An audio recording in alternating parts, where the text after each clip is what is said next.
Nah, saudara-saudara yang dimuliakan Allah, sekarang ini kita momennya ada dua. Yang pertama, momen kemerdekaan Republik Indonesia 17 Agustus ya. Sekarang tanggal berapa? 20. Tanggal 21 ya, 21 Agustus. Dan momen yang kedua yang lebih penting adalah momen peringatan Maulid Nabi besar Muhammad SAW. Yang pertama, masalah Agustus. Kita ini dengan adanya kemerdekaan Republik Indonesia, umat Islam harus lebih bersyukur. Mengapa? Kemerdekaan Indonesia berarti kemerdekaan umat Islam. Dan kita harus berterima kasih kepada para pahlawan yang berdarah-darah memerdekakan Indonesia. Mengapa harus berterima kasih? Man la yashkurun nas la yashkurullah. Orang yang tidak berterima kasih kepada sesama, yang menjadi sebab datangnya nikmat dari Allah melalui orang itu, berarti dia tidak bersyukur kepada Allah. Makanya waktu upacara biasanya inspektur upacara mengheningkan cipta. Itu jangan diam mengheningkan cipta, baca Fatihah sama para syuhada. Kalau cuma mengheningkan cipta, mikir-mikir apa ini, gak ada gunanya. Itu mengheningkan cipta itu maksudnya baca Fatihah untuk para syuhada yang meninggal. Ini momen pertama. Momen kedua yang sangat penting sekarang ini adalah momen hari kelahiran baginda Rasulullah SAW. Tanggal berapa Rasulullah dilahirkan? Mayoritas ulama mengatakan Rasulullah lahir tanggal 12 Rabiul Awal, yaitu pada hari Senin waktu menjelang subuh. Sebagian riwayat mengatakan Rasulullah lahir tanggal 9 Rabiul Awal. Senin tanggal 9 Rabiul Awal waktu menjelang subuh. Kalau lahirnya tanggal 9 Rabiul Awal, berarti Maulid Nabi nanti malam. Tapi kalau tanggal 12 Rabiul Awal, berarti Maulidnya malam Selasa. Ya, malam Selasa. Sebagian daerah acara Maulid itu diadakan jam 12 malam. Mengapa jam 12 malam? Agar nanti pada waktu Mahlul Qiyam jam 12 malam ke atas ya, Mahlul Qiyam bersamaan dengan detik-detik lahirnya Rasulullah SAW. Cuma di Riau kayaknya belum ada acara Maulid jam 12 malam ke atas. Detik-detik itu Maulid Nabi. Nah, sebenarnya yang terpenting dari peringatan Maulid itu apa? Yang terpenting dari peringatan Maulid, yang terpenting dari peringatan Maulid, kita ini umat Islam mengenal keagungan baginda Rasulullah Shallallahu Alaihi Wasallam. Itu yang terpenting. Mengapa begitu? Kita ini dengan semakin mengenal keagungan baginda Rasulullah SAW, tentu kita akan semakin cinta, semakin bangga, dan semakin besar rasa cinta kepada Rasulullah, keimanan akan semakin kuat.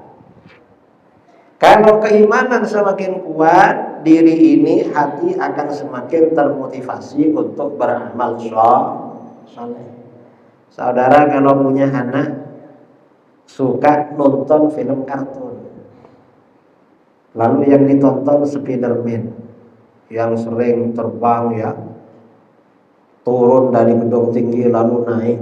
Spiderman ini pakaian kaos sama celananya sambung, lalu baju bagian belakangnya ada kain ya, ada kain.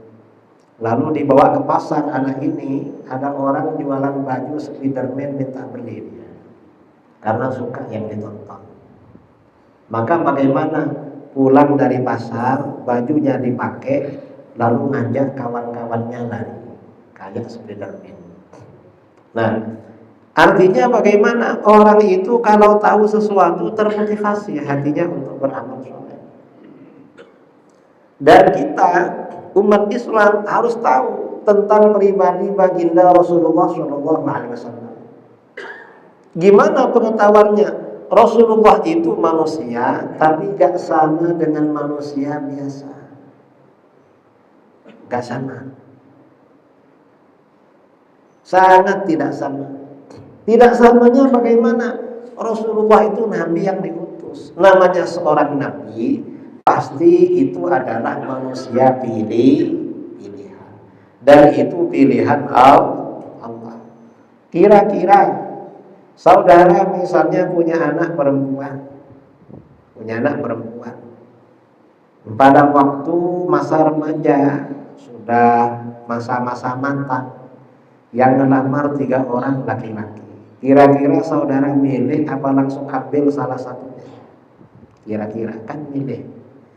Misalnya kelima-limanya sama-sama ustaz, sama-sama merdu bacaan Qur'annya, cuma yang satu paling ganteng, yang 4 kurang ganteng. Kira-kira pilih yang mana? Pilih yang paling ganteng.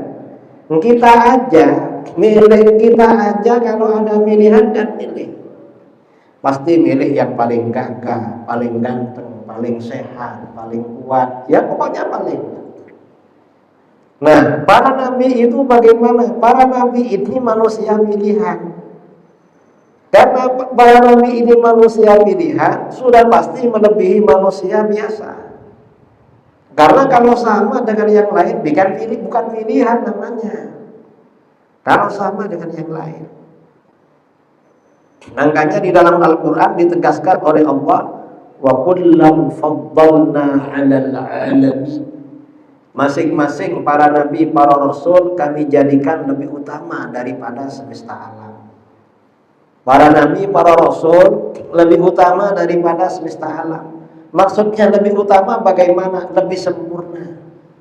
Kata para ulama, lebih sempurna daripada siapapun manusia biasa. Itu para nabi.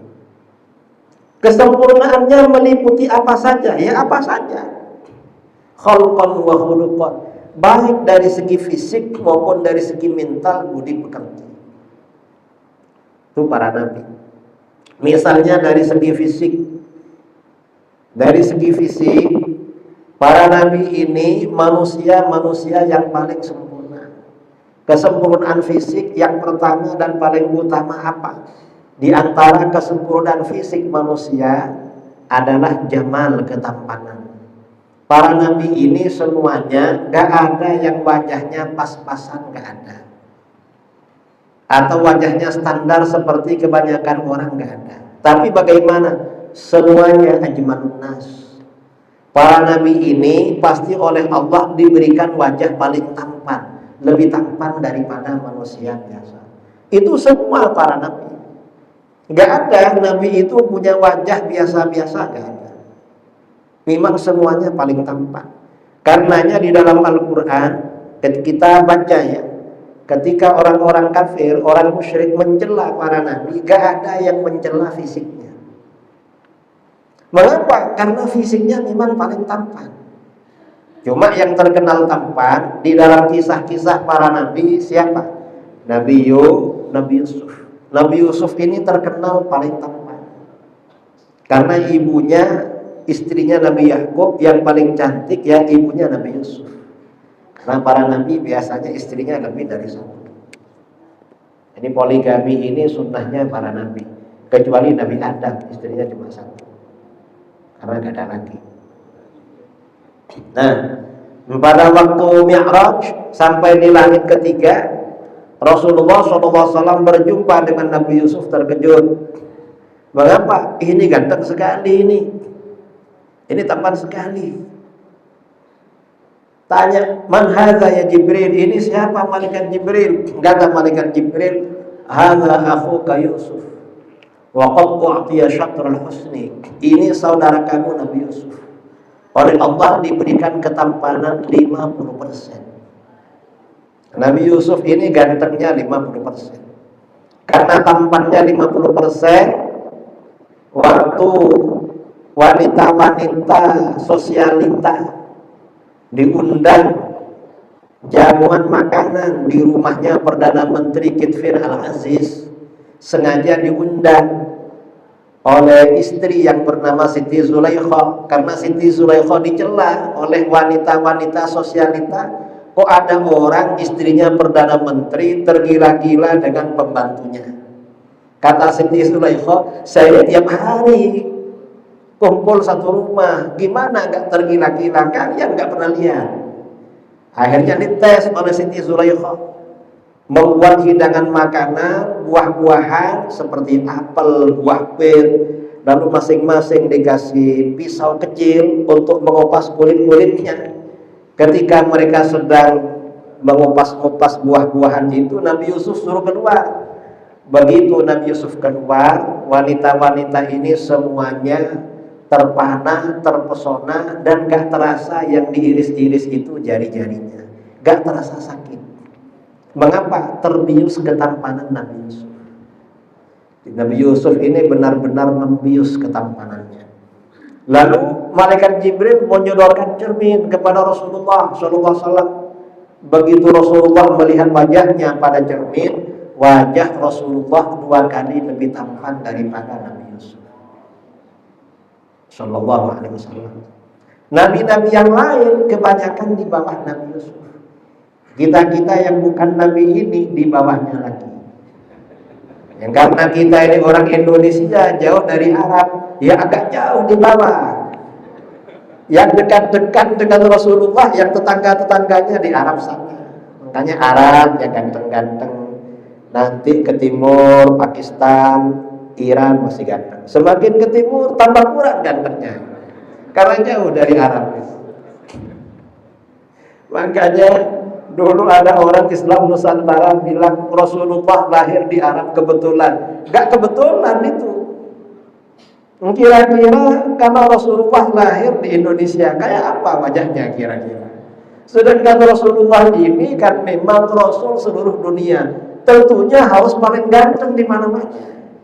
Kita ini ikut kontestan, kalah terus. Sepak bola kalah, ini kalah terus. Ya memang jauh, memang ya, apa-apa ya kalah. Itu ketampanan para nabi. Artinya apa? Para nabi ini ganteng-ganteng, saudara.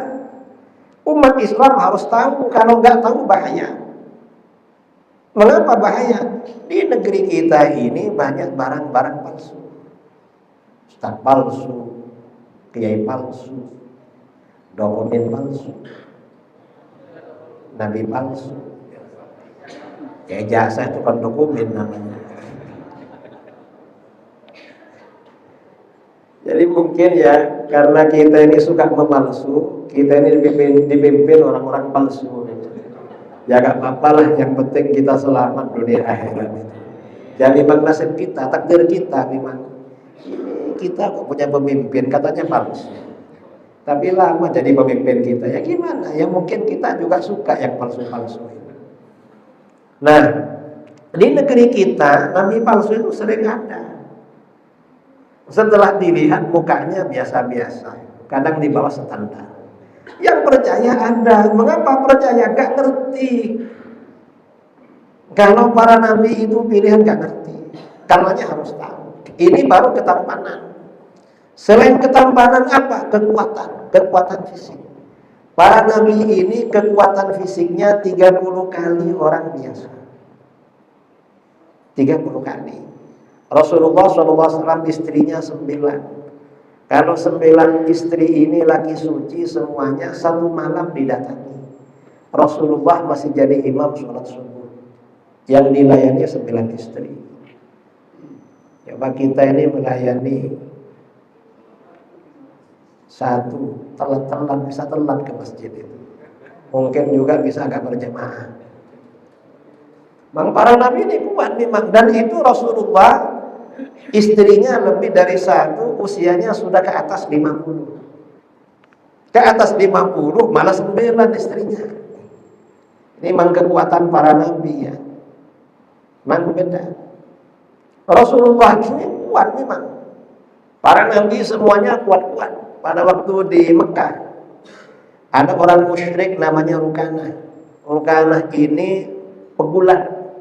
siapapun yang bergulat dengan Rukanah dibanting. Nggak pernah kalah jumpa dengan Rasulullah. Rukanah, kenapa kamu gak ikut saya masuk Islam? Ayo ikut agama saya. Kata Rukanah, apa buktinya Muhammad bahwa kamu ini benar-benar utusan Allah? Ditanya, kamu minta bukti apa? Kata Rukanah, gimana kalau gulat dengan saya?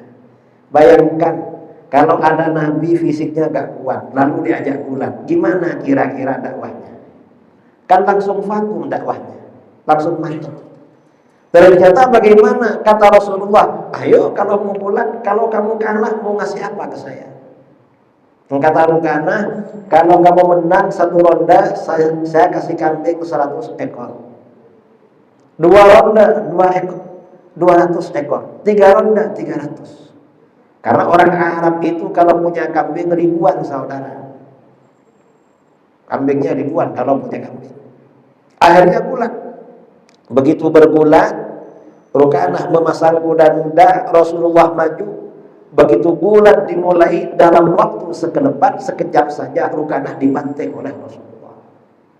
Begitu terbanting, terkapar ke tanah, Rukanah gak percaya. Kok semudah ini mengalahkan saya? Saya kan gak pernah kalah. Jangan-jangan karena salah posisi, salah strategi. Ditanya oleh Rasulullah, berapa ekor kambingmu buat saya? Kata Rukanah, 100 ekor. Tunggu ronde kedua, kamu saya banting. Ronde kedua dibanting lagi. Kok mudah mengalahkan saya? Berapa ekor? 200. Ronde ketiga dibanting lagi. Begitu dibanting ketiga, ditanya, berapa ekor Rukanah? 300. Rasulullah, saya mau masuk Islam. Masuk Islam habis itu. Karena masuk Islam, akhirnya apa? Akhirnya kambingnya gak jadi diambil Rasulullah. Dah gak jadi ambil kambingnya, kamu udah masuk Islam. Berdasarkan hadis ini, sebagian ulama salaf berfatwa berjudi dengan orang kafir Harbi hasilnya halal. Tapi Imam Syafi'i tetap haram. Kita ikut Imam Syafi'i. Ini bukan judi online maksudnya. Kalau judi online itu pemainnya muslim semua rata-rata itu, karena tetangga yang main. Bukan orang mana itu. Nah, artinya apa? Para nabi ini memang oleh Allah, para rasul diberikan fisik yang kuat. Kuat-kuat fisiknya para nabi. Memang dibedakan ya dengan orang biasa. Bahkan para nabi ini oleh Allah juga diberikan sifat jaiz. Sifat jaiz itu artinya apa? Di dalam akidah, sifat jaiz itu artinya al-a'radul basyariyah allati la tuaddi ila naqshin fi maratibihim al-'aliyah. Adalah sifat-sifat kemanusiaan, perkara-perkara yang biasa terjadi kepada manusia juga terjadi kepada para nabi, selama perkara itu tidak menurunkan derajat mereka yang luhur. Contohnya apa? Al-a'rad al-basyariyah. Misalnya kita manusia biasa kan, manusia ini sewaktu-waktu biasanya capek, betul? Kalau capek biasanya mengantuk. Para nabi juga ngantuk. Cuma bedanya, kalau manusia biasa, kalau ngantuk biasanya agak berhenti menguap. Wah, betul kan menguap. Para nabi matasa abanabiyyun qattu. Kata Rasulullah SAW, seorang nabi gak pernah menguap. Mengapa? Karena menguap itu dari setan. Para nabi gak bisa diganggu oleh setan. Karena menguap itu dari setan, orang yang menguap disunahkan ditutup mulutnya. Kalau gak ditutup, lalu menguapnya dilepas, setan tertawa terbahak-bahak. Kita gak dianjurkan menyenangkan setan. Jangankan setan, kalau orang menguap dilepas, temannya tertawa, apalagi setannya. Karena orang menguap itu jelek. Ini menguap, artinya gak sama dengan manusia biasa, gak sama. Kemudian ini sifat para nabi. Para nabi manusia biasa ini biasanya kalau banyak aktivitas, apalagi cuaca panas, badan berkeringat. Betul. Para nabi juga berkeringat, tapi keringatnya beda. Gimana keringat seorang nabi itu aromanya harum. Rasulullah itu semakin berkeringat semakin wangi, semakin harum.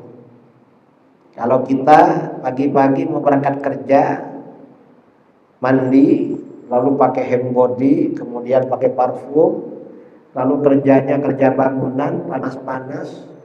Setelah berkeringat, kira-kira yang kedengaran yang mana? Apa minyak wanginya, apa keringatnya? Tambah minyak wanginya. Kalau Rasulullah ini semakin berkeringat semakin harum. Jadi Rasulullah ini semakin berkeringat semakin harum, saudara. Luar biasa. Orang bersalaman dengan Rasulullah seharian tangannya harum. Dan keringatnya lebih harum daripada parfum. Suatu hari dalam riwayat Imam Muslim dari Anas bin Malik radhiyallahu anhu, Rasulullah SAW datang ke rumahnya Anas bin Malik. Menjelang zuhur Rasulullah tidur qailullah. Karena panas-panas keringatnya bercucuran. Ruangan harum, kemudian apa? Keringatnya itu diambil oleh Ummu Sulaim, ibunya Anas bin Malik, dimasukkan ke dalam botol. Rasulullah terbangun. Malam ya Ummu Sulaim, ada apa Ummu Sulaim? Rasulullah, saya ambil keringatmu, ditibina, ini untuk parfum kami. Wahi atyabut tib, itu parfum yang paling harum. Jadi memang harum, saudara, keringatnya Rasulullah SAW. Dan para sahabat ini dalam menghormati Rasulullah gak seperti orang biasa.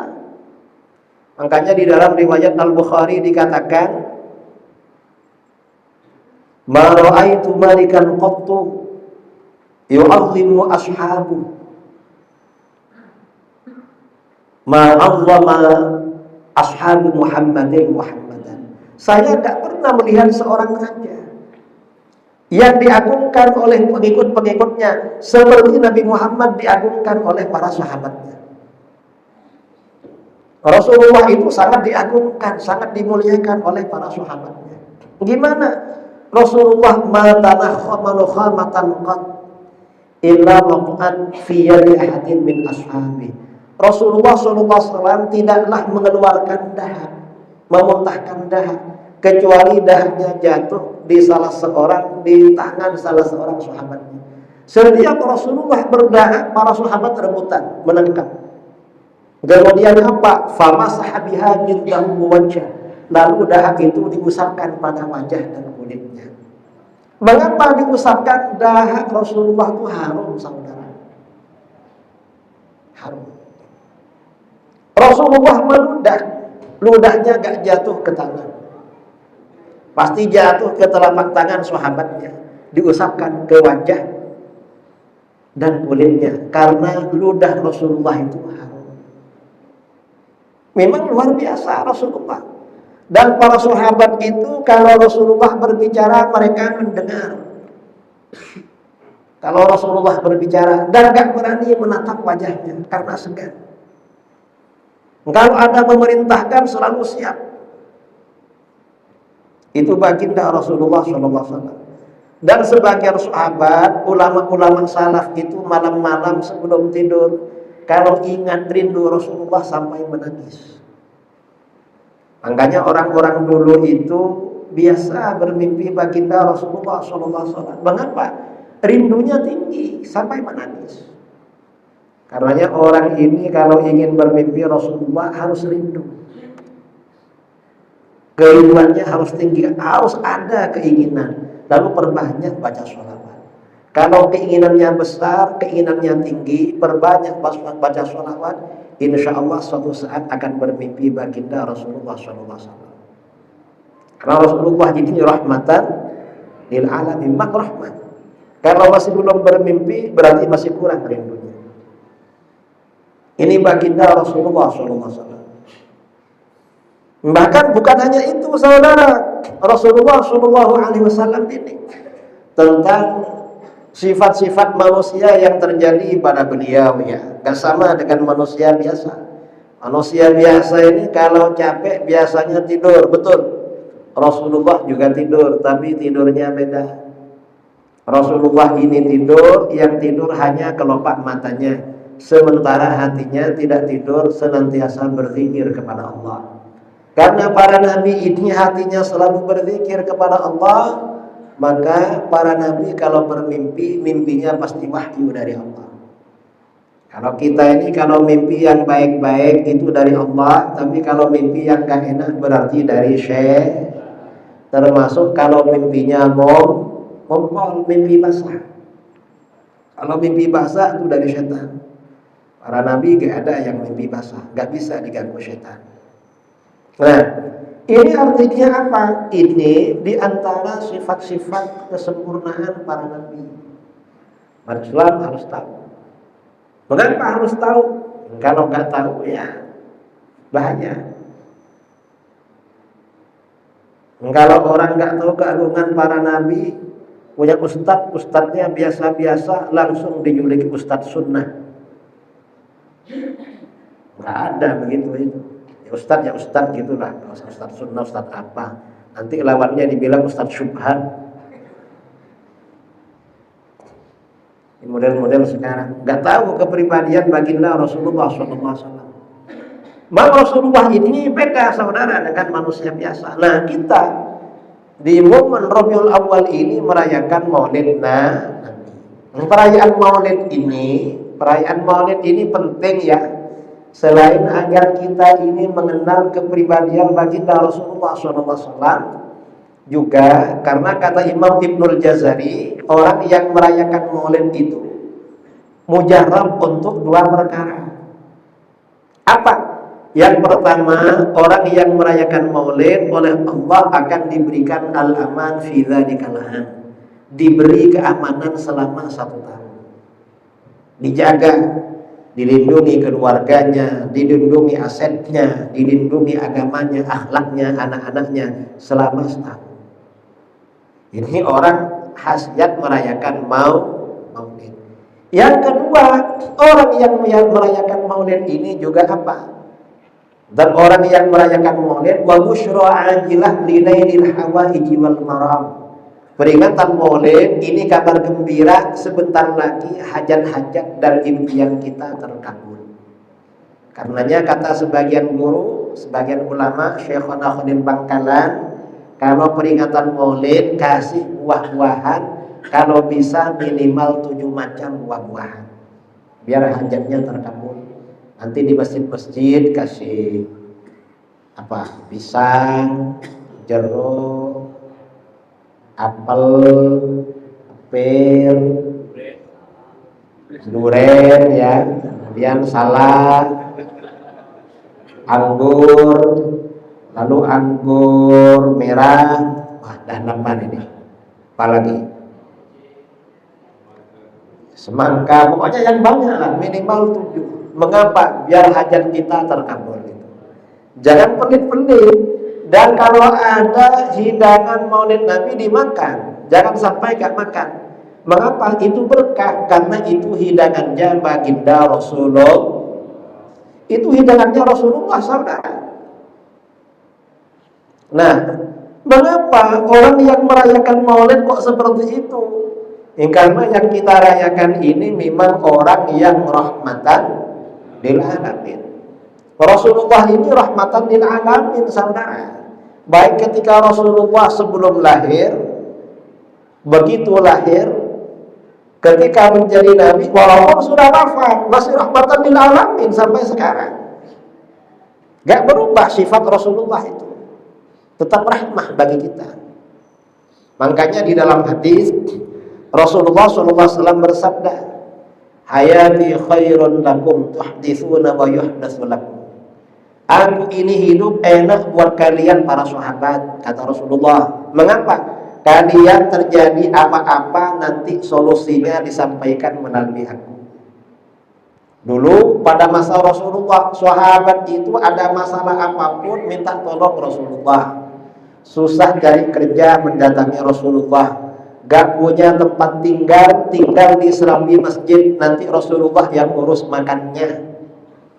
susah cari jodoh mendatangi Rasulullah, susah cari mantu menghadap Rasulullah, anaknya sakit gak sembuh-sembuh menghadap Rasulullah, musim paceklik lama gak turun hujan datang pada Rasulullah. Apa saja dulu Rasulullah. Ada orang namanya Aqrabah al-Juhani, anaknya bahir, sudah besar gak bisa bicara, kalau bicara gagap. Akhirnya apa? Dibawa menghadap Rasulullah. Ditanya oleh Rasulullah, "Man kana ma'aki Aqrabah?" Siapa kamu bawa itu? Kata Aqrabah, "Ibni Bahir ya Rasulullah." Ini anakku si Bahir Rasulullah. Dipanggil, "Betul, sini." Anak itu mendekat, kemudian kepalanya diusap-usap oleh Rasulullah. Ditanya oleh Rasulullah, "Masmuk, siapa namamu?" "Ismi Bahir ya Rasulullah." Nama saya Bahir Rasulullah. Rasulullah fi lisani uqdah, lidah saya ini kakat, berbicara agak lancar. Gimana Rasulullah? Akhirnya apa? Oleh Rasulullah disuruh buka mulut, iftah fa, buka mulut. Begitu buka mulut diludahi oleh Rasulullah. Begitu diludahi, apa yang terjadi? Anak ini langsung fasih berbicara. Langsung fasih, lancar berbicara. Lalu oleh Rasulullah namanya diganti, bal ismuka Bashir. Ganti namanya ya, kamu nama Bashir, jangan Bahir. Karena Bahir itu laut artinya menghalang. Kamu namanya Bashir. Bashir itu artinya pembawa kabar gembira. Kamu pulang, orang tua kamu senang, gembira. Akhirnya diganti Bashir. Setelah Rasulullah wafat, Bashir ini sudah dewasa, ikut perang pada masa sahabat. Waktu Palestina ditaklukkan, Bashir ini gak pulang ke Madinah, tinggal di Palestina, menyebarkan agama Islam di Palestina. Setelah para sahabat banyak yang wafat, sahabat-sahabat yang hidup ini dicari oleh umat Islam. Bashir ini dicari. Dan setiap ditanya, beliau bercerita tentang masa kecilnya yang gagap berbicara, lalu mulutnya diludahi oleh Rasulullah, langsung lancar bicara. Orang-orang melihat beliau heran. Mengapa? Ditanya, "Guru, ini kepala guru gimana? Rambut bagian atas hitam semua, yang di pinggir putih-putih. Kok bisa seperti ini?" Kata beliau, "Dulu waktu menghadap Rasulullah, rambut saya yang diusap-usap cuma yang di atas. Makanya hitam sampai sekarang. Yang di pinggir ini gak diusapnya, makanya cepat putih." Memang apa? Saudara, Rasulullah ini memang rahmatan lil alamin. Itu Rasulullah masih hidup. Setelah wafat juga begitu, saudara. Wa mamati khairun lakum. Aku ini meninggal juga baik buat kamu, kata Rasulullah. Mengapa baik? Jangan khawatir, walaupun aku sudah meninggal, tu'radu alayya a'malukum. Amal perbuatan kamu diperlihatkan kepadaku. Apapun yang kita lakukan, Rasulullah memonitor. Jangan dikira Rasulullah kata. Jadi monitor, saudara. In ra'aitu khairan hamidullah azza wa jalla. Kalau aku lihat perbuatan kamu baik, aku memuji kepada Allah. Ini orang-orang Al-Furqan beringin nih, bagus. Rasulullah senang. Wa in ra'aitu ghaira dzalik, tapi kalau aku lihat amal kamu tak baik, istighfartu lakum. Aku istighfar buat kalian. Artinya apa? Rasulullah selalu mendoakan kita kalau kita berbuat salah. Itu Rasulullah. Dan sebagian ulama-ulama yang soleh, kalau terjadi apa-apa langsung ditegur oleh baginda Rasulullah SAW, diingatkan. Sebagian orang-orang soleh. Dan ini artinya apa? Rasulullah ini memang terus rahmatan lil alamin. Dan orang ini walaupun Rasulullah ini wafat tetapi masih hidup. Karena Rasulullah ini rahmatan lil alamin, maka umatnya kalau ada kesulitan, ada kesusahan, bisa diatasi dengan mendekat kepada baginda Rasulullah. Caranya gimana? Mungkin berbanyak baca sholawat, atau misalnya bertawassul, ziarah ke makam beliau sallallahu alaihi wasallam. Ini cerita tahun 2006 menikah. Waktu di pondok saya sering nulis. Yang saya baca saya tulis. Lama-lama pulang tetap sering nulis. Baca-baca nulis.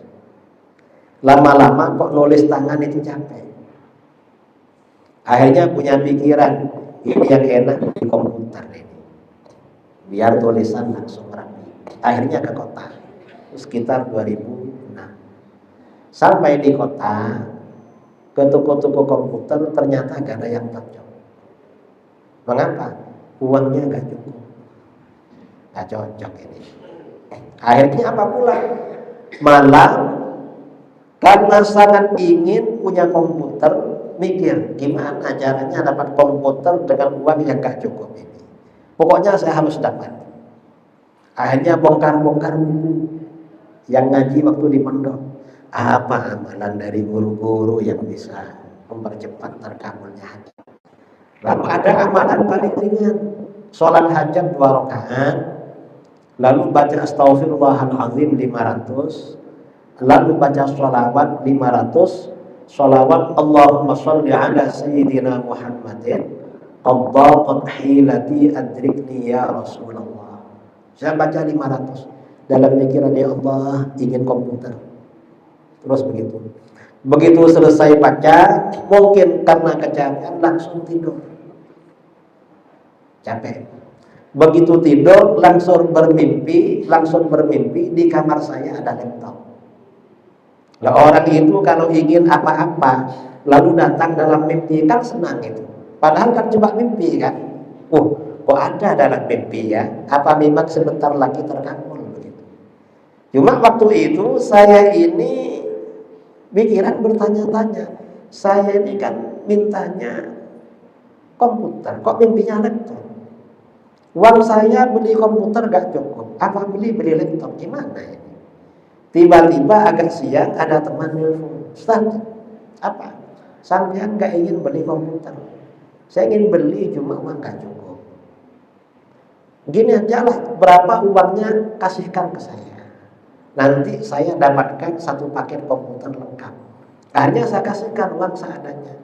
Dapat 2 hari saya ditelepon suruh ambil komputer, dapat komputer lengkap. Setelah punya komputer, saya bertanya-tanya lagi. Saya ini mimpinya kan laptop, kok yang datang komputer, mana ini? Gak sesuai mimpi. Lama-lama saya diundang, ada undangan debat di Surabaya, di UIN Surabaya. Ya debat lah dengan kelompok sebelah yang gak mau maulid. Akhirnya kiai-kiai banyak datang. Ada kiai sepuh menghampiri saya, Ustaz, ya kiai, besok debatnya gak lama. Gimana kiai? Paling lama 15 menit. Musuhnya kaku katanya. Ya alhamdulillah kiai, biar gak capek-capek.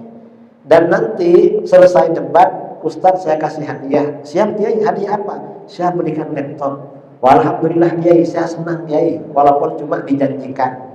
Orang ini kalau ingin apa-apa dijanjikan aja kan sudah senang. Makanya kita harus berterima kasih pada orang yang pernah berjanji, walaupun mungkin gak ditepati. Mengapa? Paling gak pernah menyenangkan sama kita. Kalau lambung bisa turun itu kalau senang. Tiba tahu-tahu dapat 5 hari saya ditelepon, disuruh ke rumah beliau. Saya sudah dapat laptop baru seperti yang dilihat dalam mimpi. Oh, benar mimpi kemarin itu. Kira-kira dapat 5 hari ada kawan nelpon saya, Ustaz, apa? Sudah punya laptop apa belum? Oh sudah. Saya dikasih kiai itu kemarin. Oh ya udah kalau begitu. Kemudian beberapa hari kemudian saya ada acara jumpa dengan kawan yang nelpon. Saya tanya beliau, Ustaz, apa? Sampean kemarin nelpon saya, punya laptop apa belum? Itu pertanyaan maksudnya apa? Kata beliau, saya kemarin di toko laptop, maunya beli laptop buat sampean. Di mana? Katanya sudah punya, ya gak jadi katanya. Oh, berarti jawaban menentukan nasib. Makanya kalau ditanya sebelum menjawab pikir-pikir dulu. Nah, ini artinya apa saudara? Ini artinya, ini cerita ya. Artinya Rasulullah SAW sampai hari kiamat, bahkan di padang mahsyar nanti tetap rahmatan lil alamin. Ini saudara, kita ini pentingnya merayakan peringatan Maulid Nabi. Kita ini mengenal pribadi baginda Rasulullah, gak sama dengan manusia biasa. Nah, ini barangkali ya beberapa hal yang perlu saya sampaikan terkait momen peringatan Maulid Nabi besar Muhammad SAW. Sebelum kita ini off, mungkin ada yang mau ditanyakan. Satu orang saja. Oh ini satu aja. Mengenai Maulid Nabi. Assalamualaikum warahmatullahi wabarakatuh. Assalamualaikum. Gini Kiai, ini mengenai Maulid Nabi. Banyak tradisi Maulid Nabi disalahgunakan, yaitu dengan ada biduan dan joget-joget. Menurut Kiai, bagaimana untuk menanggapi? Terima kasih. Kalau Maulid Nabi, nanti baca Maulid yang memimpin harus laki-laki, yang baca tilawah laki-laki, lalu yang memimpin ya Nabi juga laki-laki. Kalau misalnya nanti ada joget-joget, ada zafin, juga harus laki-laki. Kalau yang membaca perempuan, yang memimpin yang Nabi perempuan, lalu ada joget-joget perempuan, boleh apa enggak? Boleh, asal khusus perempuan. Yang laki-laki jangan nonton, jangan sok jadi panitia kalau acaranya perempuan, agak menjauh. Nah, karena namanya laki-laki ya tetap laki-laki walaupun acara maulid itu. Jadi hati-hati. Saya kira itu. Jangan boleh kalau campur yang joget perempuan, yang nonton laki-laki, nggak benar itu. Kalau mau ada itu ya khusus perempuan aja. Gak apa-apa.